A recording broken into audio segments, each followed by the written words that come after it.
Assalamualaikum warahmatullahi wabarakatuh.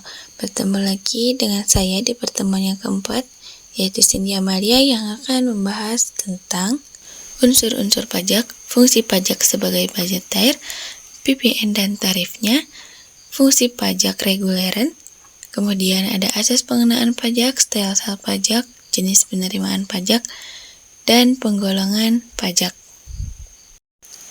Yang pertama ada unsur-unsur pajak. Kalau kita ngomongin pajak, sebenarnya nggak semua pungutan itu bisa disebut pajak. Ada beberapa unsur wajib yang dapat dikatakan jika itu sebagai pajak. Yang pertama, iuran dari rakyat ke negara. Artinya, pajak itu berasal dari masyarakat, baik orang pribadi maupun badan usaha. Jadi, bukan sumbangan sukarela, tapi memang kewajiban. 2. Berdasarkan undang-undang. Semua pajak itu ada dasar hukumnya, jadi pemerintah nggak bisa asal narik pajak tanpa aturan yang jelas. Ini penting supaya ada kepastian hukum. Yang ketiga, tidak ada imbalan langsung. Maksudnya ketika kita bayar pajak, tetapi nggak langsung dapat manfaat secara pribadi saat itu juga. Misalnya kita bayar pajak, tapi nggak langsung dikasih uang kembali. Manfaatnya lebih ke fasilitas umum seperti jalan, sekolah, dan lain-lain. Yang keempat, digunakan untuk kepentingan umum. Pajak dipakai untuk pembiayaan negara, kayak pembangunan, subsidi, dan pelayanan publik. Yang terakhir, dapat dipaksakan. Kalau nggak bayar pajak, ada sanksinya, bisa berupa denda atau bahkan pidana. Jadi, sifatnya memang wajib. Yang kedua, fungsi pajak sebagai budgeter. Fungsi budgeter itu bisa dibilang fungsi utama pajak, yaitu sebagai sumber pemasukan negara serta pembangunan infrastruktur yang meliputi membangun jalan tol, jembatan, bandara, membayar gaji ASN, subsidi BBM atau listrik, dan program bantuan sosial. Nah, sebagian besar dana itu dari pajak loh. Tanpa pajak, negara bakal kesulitan menjalankan fungsinya. Yang selanjutnya ada PPN dan tarifnya. PPN adalah pajak atas konsumsi barang dan jasa. Jadi selama kita beli barang atau pakai jasa, biasanya sudah termasuk PPN. Adapun tarifnya, tarif umum 11%, ekspor 0% supaya produk Indonesia bisa bersaing di luar negeri. Dan yang ketiga bisa berubah sesuai dengan kebijakan pemerintah. Yang keempat ada fungsi pajak sebagai reguleran atau mengatur, adalah penggunaan pajak oleh pemerintah sebagai instrumen kebijakan untuk mengarahkan perilaku ekonomi dan sosial, seperti mendorong investasi, melindungi industri dalam negeri, membatasi konsumen barang mewah, dan mengendalikan inflasi. Adapun asas pengenaan pajak. Yang pertama, asas domisili. Pajak dikenakan berdasarkan tempat tinggal. Kalau tinggal di Indonesia, semua penghasilan kena pajak, bahkan dari luar negeri.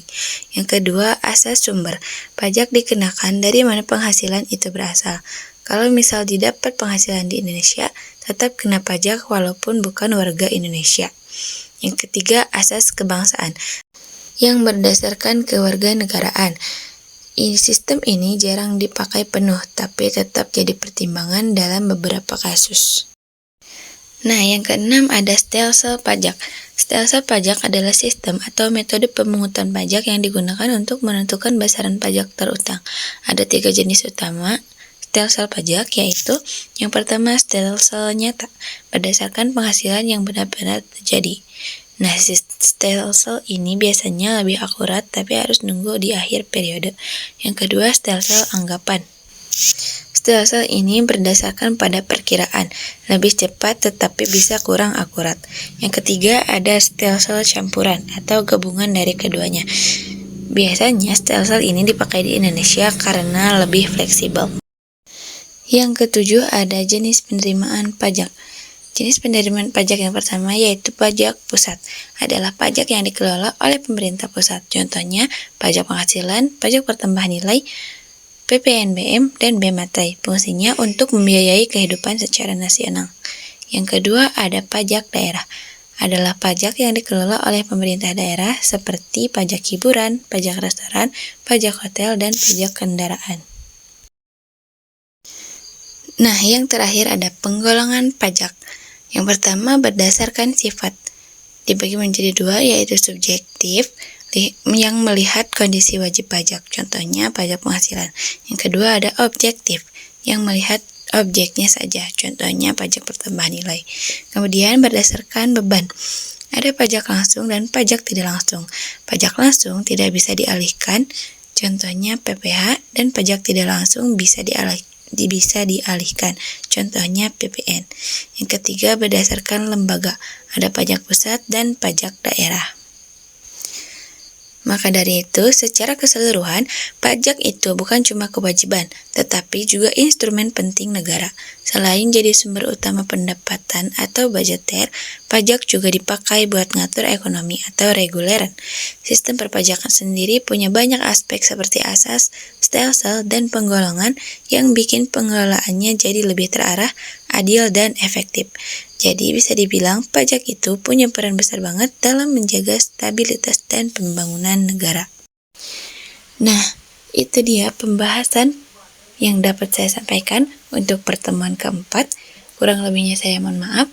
Terima kasih. Wabillahi taufiq wal hidayah. Wassalamualaikum warahmatullahi wabarakatuh.